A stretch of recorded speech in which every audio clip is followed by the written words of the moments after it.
Bonjour,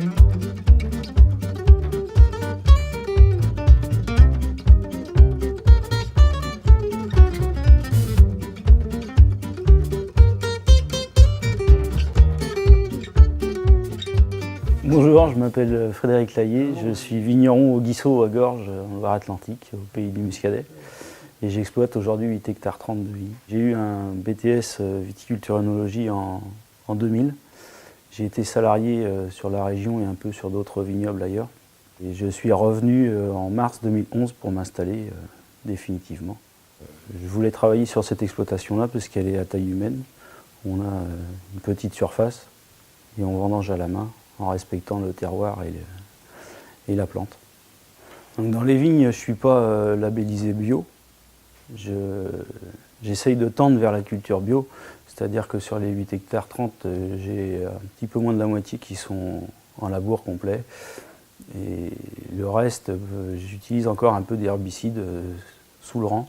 C'est pour des raisons de temps, puisque je suis tout seul sur l'exploitation à travailler. L'originalité de l'exploitation, c'est d'être sur une roche-mère qu'on appelle le gabbro du Palais. C'est une roche volcanique non éruptive qui donne une particularité au vin, qui lui confère un potentiel de garde exceptionnel. C'est très rare pour le Muscadet et c'est un des seuls vignobles au monde qui soit planté sur cette roche-mère. C'est pas quotidien mais presque qu'il faille dire et répéter que le Muscadet c'est pas simplement un vin à boire jeune, mais qu'il y a aussi un potentiel de garde élevé. Ce qu'on cherche, c'est à traduire en fait le terroir, donc à retrouver la minéralité du gabbro, tout en gardant la typicité du cépage du melon de Bourgogne. Voilà. Donc ici, on a souvent des vins avec une acidité relativement soutenue pour pouvoir garder de la fraîcheur et de l'élégance assez longtemps. La commercialisation, il y a à peu près, assez variable, autour de 50%, on est entre 40 et 60% à l'export.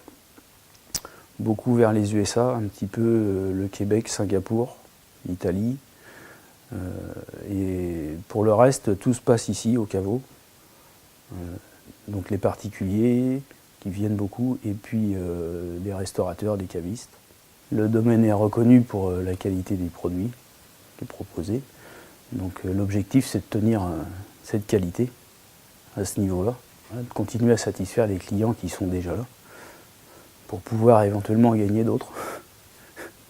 Moi, je pense avoir une chance d'être un bon finaliste, parce que Colette disait que seule la vigne, dans le règne végétal, traduisait le goût de la terre. Donc c'est un des défis qu'on a annuellement, c'est de réussir à retranscrire le goût de notre terroir et les particularités de notre terroir dans le vin, et d'en faire profiter un maximum de gens.